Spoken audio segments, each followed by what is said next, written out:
There we go. All right, we're live. Woo! Here we are. Oh, okay. We are live. All right. Oh, yeah. So it does. It says live. Okay. Uh, yeah. So, how are you doing? Good. I'm doing all right. I'm doing all right. Actually, I guess we should just start since We nobody's might on, as just we start might as well this. just start. Yeah, Okay. perfect. You want me to start or you want to start? You go ahead and start. Great to see you again, John. As always, nice day Yes. we're having here. A little bit of clouds, but yeah, it's good. It's good. How are Actually, things yeah. there It's where you it's are? in Chicago. I think it's going to be a beautiful day again. It is cloudy right now, but which is a good thing at the moment because the room that I'm set up in is our sunroom, and sometimes it just gets too sunny. And we haven't gotten any blinds yet. Uh, but yeah, things are good. Everything arrived here on Saturday last week, uh, and we live in a walk-up, so that the movers had to be Sherpas. And they were. I was amazed at how fast they got everything up, and it wasn't easy for them. But Yeah, I see you have some various Buddha statues behind you, which yeah, I've unpacked a lot of stuff. There's good, still good, good. I'm leaving a lot of. I mean, there's still like 10 boxes of books to be unpacked, but Ooh. yeah, we'll get to that when Piety gets home on Monday. So yeah, things are good. Good. And yeah, so I have this 4-session class coming up that I'm doing in like Monday, Tuesday, Thursday, Friday of the week of October. I forgot the first full week of October, the October 4th maybe, or whatever that is. And it's a hybrid class at New York. I'll be going back to New York, and it's a class on this topic of forgiveness. Forgiveness, yeah. And it's partly the reason I decided to do that. It's a topic that I've done classes on before. It's also precedes a day-long event we do there on Yom Kippur, the Jewish Day of Atonement, which interestingly enough is one of the most popular events that New York Insight does. And we've been doing it since 2003, I think. So it's kind of amazing. Overlap, I think, probably. Yeah, we call it the Day of Silence and Reflection for Yom Kippur, I think. And forgiveness is an interesting topic because it's not, when I suggested it to you, I think you said something, well, it's not particularly Buddhist, and it depends on how you interpret the word, first off. And it's funny because I've been doing a lot of reading and research, and there's an article by Ken MacLeod in Tricycle from a number of years ago who says the headline of the article is "Forgiveness is not Buddhist." There you go. But see, that's his interpretation of the word, which I'll get to in a moment. But I mean, and then the subtitle is "Buddhist teachings do not advise asking others to absolve us from our misdeeds," which isn't really what forgiveness is about. That's the interesting thing. Because there's a counter article a year later by Thanissaro Bhikkhu. Oh, Thanissaro, okay. And there's an article by Sharon Salzberg, and then I was reading an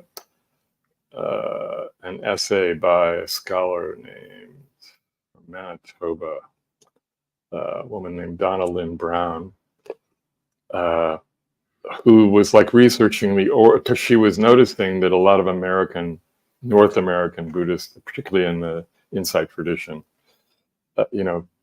offer forgiveness practice, and so she was trying to find the origins, and there are a few little suttas here and there, but none of the teachers like Joseph Goldstein and Jack Kornfield and Sharon they got it from other teachers like Goenka and people who were sort of offering types of a forgiveness practice. But nobody could say, oh, it's from here. Yeah, because it's not. Yeah. There's really very little. Well, except that there are like in the Vinaya, evidently, and this is what Yeah, Anastasika yeah. was pointing That's to. different. Yeah. Yeah, there's sort of traditions, monastic traditions that, within that monastic sangha, there had to be a process for some form of reconciliation and apology, and so there is that in there, and so it's just, again, it's a question of how one interprets the word, and what are you actually forgiving. Well, what is the action? Yeah, what is forgiveness really? I guess that's and just want to. We have a couple of nice comments here. I One know, from yes. Xiao Mao from Germany, and Sundred Psyche from Western Australia, saying hello and thank you for both of them. And Sundred Psyche says he's good to, or he or she, good to see John settling in well. Which yes, it's well, it looks like I've settled in well in this room to some degree. If you saw the rest of the place, you'd begin to wonder, but it'll happen. I'm taking my time. Like I have other things to do. There's no rush. Yeah. Anyway, so I think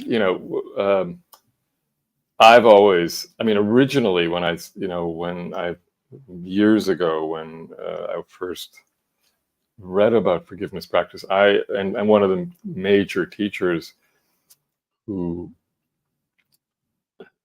has done a lot of writing on it and teaching on it is the late great Stephen Levine, who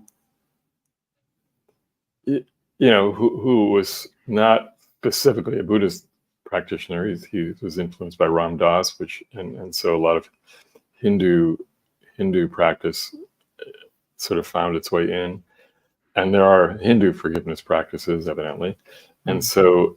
But he developed a language which has been used as forgiveness practice, and you're not. And I think what MacLeod was pointing out is the notion that forgiveness is about, as in you are forgiving a debt. In other words, you are letting somebody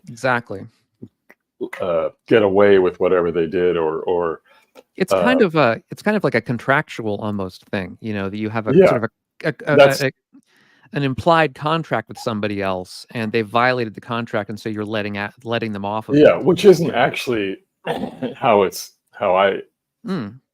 You can put it in that context, but that's a legal context, as opposed to, say, putting it into more of a spiritual and context, which is much more about compassion. And right. Of course, in Christianity, it's it is a spiritual context there.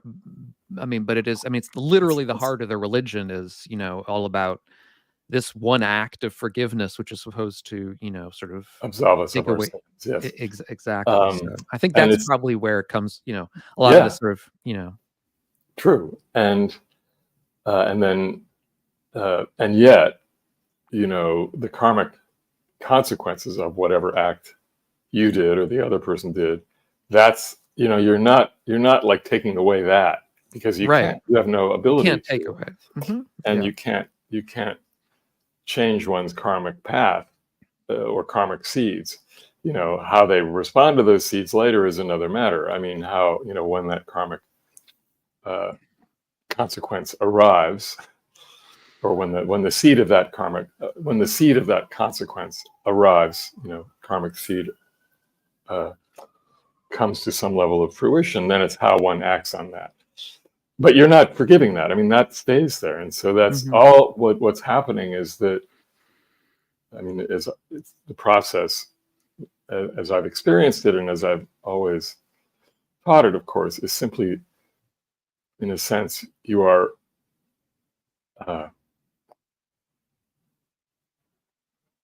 forgiving the individual, recognizing that the action is a result of all sorts.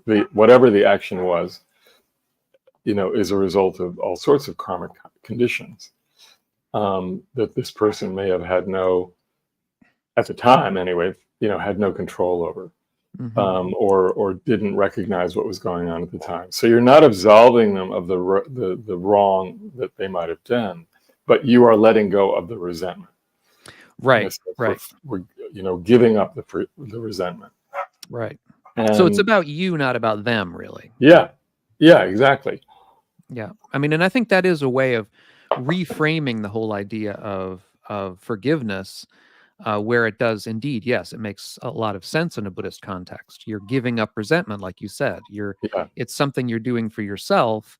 I mean, it's, of course, it's with respect to somebody's who's done something wrong to you, presumably, or that you Or you've feel, done to somebody else. or I that mean, you've done. Yeah, you can forgive yourself too, for yeah. your own There is, mistakes. and there is. I mean, part of that practice is, if I've wronged someone, knowingly or unknowingly, I do. Part of the practice is asking for forgiveness. Okay. You have no control whether the person actually offers you forgiveness, but at least it's kind of being open to it. And one could ask for it. I mean, I've certainly been in situations where I've had to ask for forgiveness directly, and even in a teaching context where I may inadvertently say something that harms someone without even knowing it. At the end of any class, I will ask forgiveness for anything I might have done. It may not be granted. I have no control over that, but I do have control over opening my heart to the fact that it can, or at least opening my heart to the fact that I might have messed up, that I might have said something, even, on a podcast, we might say something that is harmful without even knowing it. Yeah. And, and it's just saying, well, if that's been the case, it's basically saying, I'm sorry, and hoping the person accepts that apology, and in a way, accepting the apology is, I suppose, one form of forgiveness from the other, in that they are having gratitude for the fact that you've recognized that you've actually caused some level of harm. And in that process, it takes humility, first off, to ask, and even to admit that you might have done something harmful. And it's possible the person isn't ready to do. I mean, I've had that situation where I've asked for forgiveness from somebody and they weren't ready yet for that.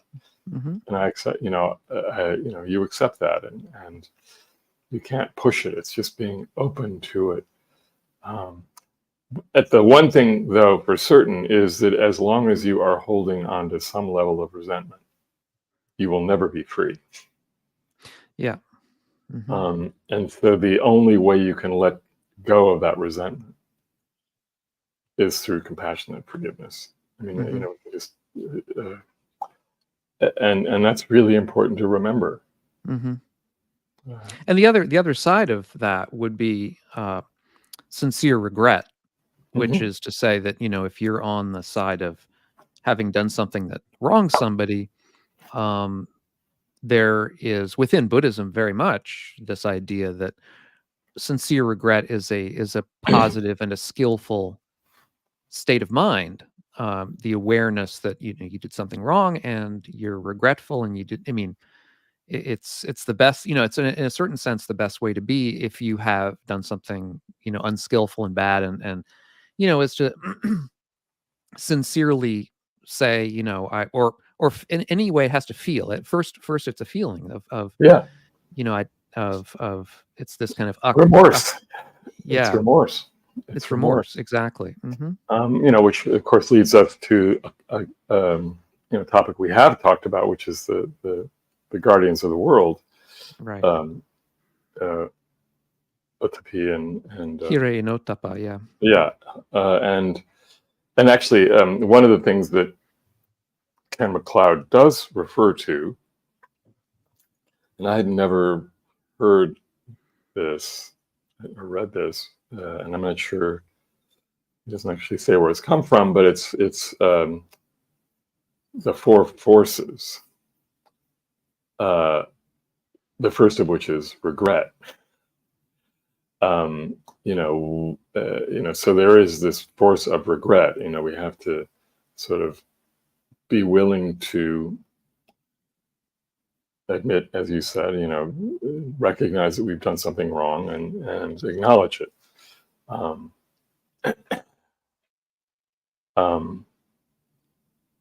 And then the second one is reliance, which is interesting. And that the reliance, as he wrote it here, is reliance on our practice. Our practice of compassion, our practice of devotion, our practice of just awareness and presence. We're basically our reliance on mindfulness. So that I think what it's the when we act unskillfully, it's because we've lost our mindfulness in those moments. We haven't really known what we are doing. In a sense, we haven't been clear on whether the act we did was skillful or unskillful. So it's a reliance to come back to that practice, to come back to presence, to come back to compassion and awareness. And then the third force is remedy. Is that like asking for forgiveness, or what is that? Well, he says, means that we act in a way that disrupts the operation of the pattern behind the negative action. So it's if really, you can figure it out. Yeah, if you can figure out what why did I do this? Yeah. In a sense. Which is always an interesting inquiry. And like sometimes it's hard to stop. Yeah. What was my state of mind in the moment? So that's one way of remedy. Another way is to actually, make amends in some way, through donation or paying back somebody or whatever it is, right? So you're rectifying the situation as well. So that's also a remedy. So there are two sides to the remedy. One is, what can be done to correct the negative action? That's really what it's about. But I think the other side of it, which is partly on, kind of interacts with reliance, is actually what was going on that caused me to act the way I acted. And I think the other side of that would be, what was this? I don't know what the state of mind of in other words, if we're asking for forgiveness from someone else, and this is really important, is that when somebody acted in a way to harm me, knowingly or unknowingly, I have no idea what was going on in their life, in their mind at the time they did that. And so in a sense, I'm having compassion for that as well. And I should say that this isn't easy at times when none of it. Somebody has been harmful to us or harmful in some other way. I mean, it's because this is not just a one-to-one, not always a one-to-one situation. I mean, it's if I mean, what's really coming to my mind at the moment, and this is, may complicate the discussion a bit, is what just happened in the Middle East. I mean, so here is a country, Israel, which is sometimes received as, or sometimes the country itself is interpreted as being reflective of all Jewish people. And, as a result, there's a huge amount of anti-Semitism arising. Even though, I would say the majority of Jewish people do not, I don't think I'm going out on a limb to say the majority of Jewish people do not back what the Netanyahu government is doing right now. Would see the actions of the last 3 days as just another form of terrorism. And for me to actually, not hold that resentment, not, to forgive, would be really hard right now. And I can't, and yet there are others, and this hasn't happened to me, but I know it's happened to many Jewish friends and colleagues, is that they have been victims of anti-Semitism, and it's mainly coming from a place of naivety. So that, somebody who's acting harmfully towards you or using words that are really hurtful, they're coming from a place of delusion and ignorance. And is it possible to have compassion for that? And that's where it's really hard. Yeah. And not everybody is ready or able to do that, and that's okay. And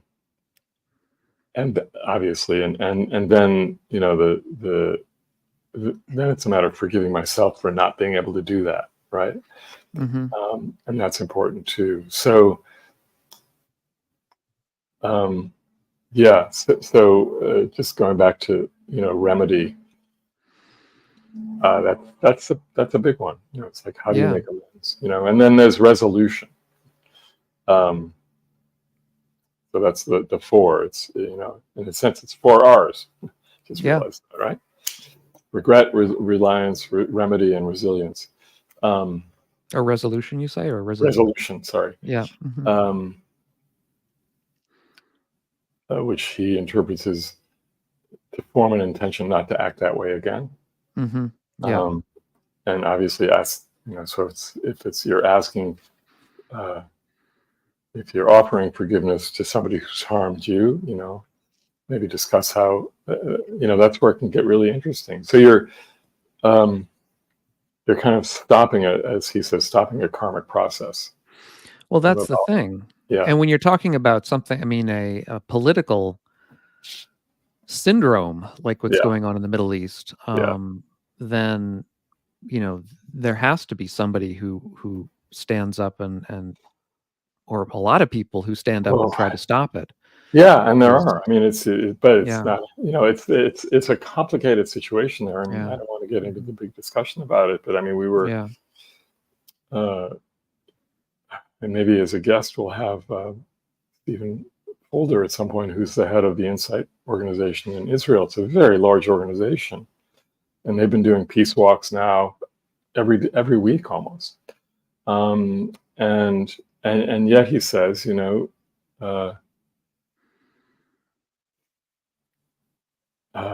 as much as they are upset at what the government is doing in their name, and in the case of the various movements in this country, it's what our government is doing, in our name and using our money. Mm-hmm. But in any event, it's like you have to be able to hold two things at once. So it's like you have the situation that's going on over there. You have the people that are really against it, and yet they also need to defend their homes. Well, this is where politics is the art of compromise. It's never an easy solution. Yeah.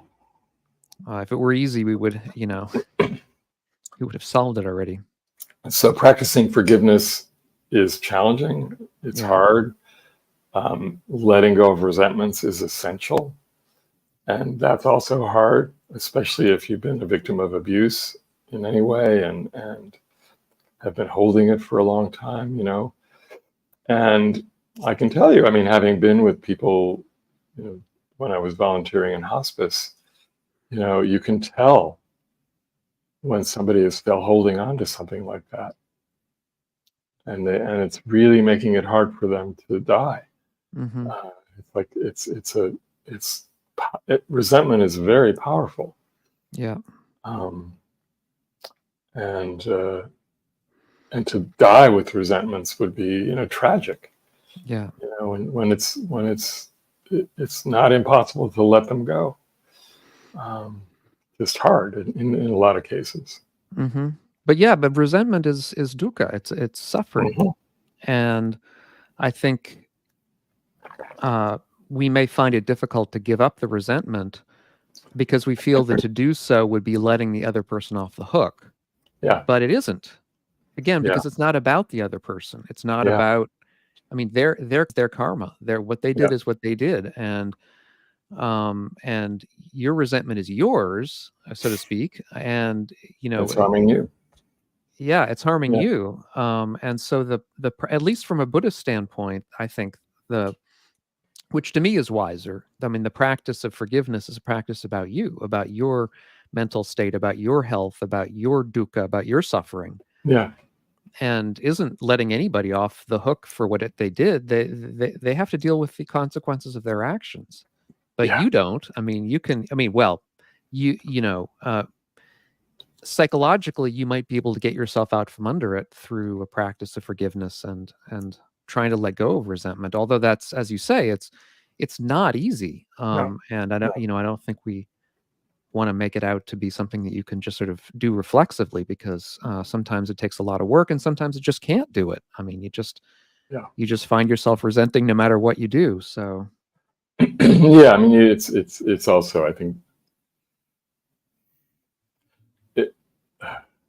well, sometimes the person who you're holding resentment for isn't even alive anymore, you know, or is certainly out of your life. And I mean, it's a big practice. The practice of forgiveness and amends is a big part of 12-step practice. And sometimes you can confront the person, not confront, but I mean, you can have the conversation with the person who you're holding resentment for, and try to resolve it. But it's there's so much behind it. But it is, as they say, holding resentment is like grabbing a hot rock and throwing it at someone. Yeah, the person exactly. you resent, it's just burning yourself, and so it's all part of this practice, and self-compassion and compassion combined with letting go of resentment and these 4 R's. I think all of it has to include these compassion for yourself, and the other, as much as possible. Yeah, I mean, it's easier if the person to whom you have resentment, or for whom you have resentment, is out of the picture in the sense of not being dangerous anymore, not being destructive anymore. Sure. Yeah, if they're still if they're still out there, making harm, then it's harder, I think, because for sure, the feeling is that they're, that something has to be done first to stop the harm, and then we can begin the process of healing. And I mean, as politically, that can be very difficult. Yeah. And there have been a lot of instances, I mean, in other traditions. I think the most famous ones are often from the Amish tradition, where, I mean, I remember watching a story about, a man who had, interestingly, this was a short film on texting while driving. And this man had been texting while he was driving, and he slammed into an Amish buggy, killing at least 2 of the people on it. And the community forgave him. I mean, they invited him to come to them, and it was a process of forgiveness, which of course was not relieving him of that karmic seed. And not that he thought of it in those terms, but he was just so moved.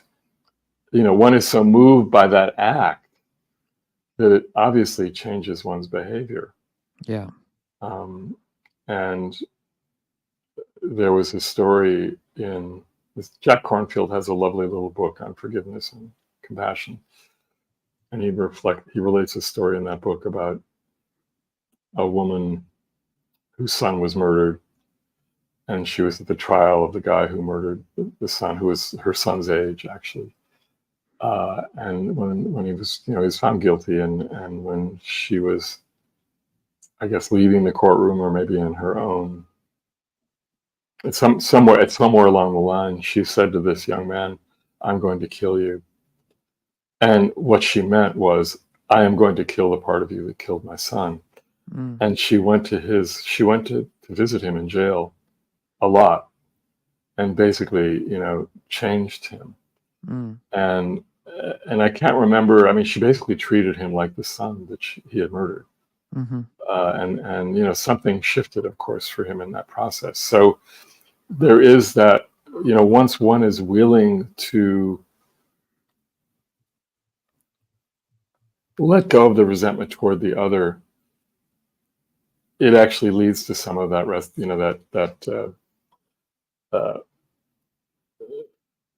that resolution. That something is shifted. So yeah, it's whether it appears directly in Buddhist practice or not. I think it's there in one way or another. Well, it is in compassion, in kindness, definitely. I mean, I think that is really the heart of this practice, is a practice of compassion, and regret, sincere regret, compassion, that kind of thing. Absolutely. Yeah. So anyway, if you're interested in learning more about this, I will put the link in for the class, and you're welcome to join online, or if you're in New York, in person. It's over 4 mornings, and I think those classes are recorded, so it's also available sort of in asynchronously. You just can't participate in the discussion, but maybe I'll have some comments on this podcast now, and please visit us at diggingthedharma.com. Yep. And you can buy us a coffee while you're there and support the show, and become a member. Leave some comments, and we'd love to hear from you. So until next time. Thanks, John. Thank you. Okay. Take care. Bye-bye.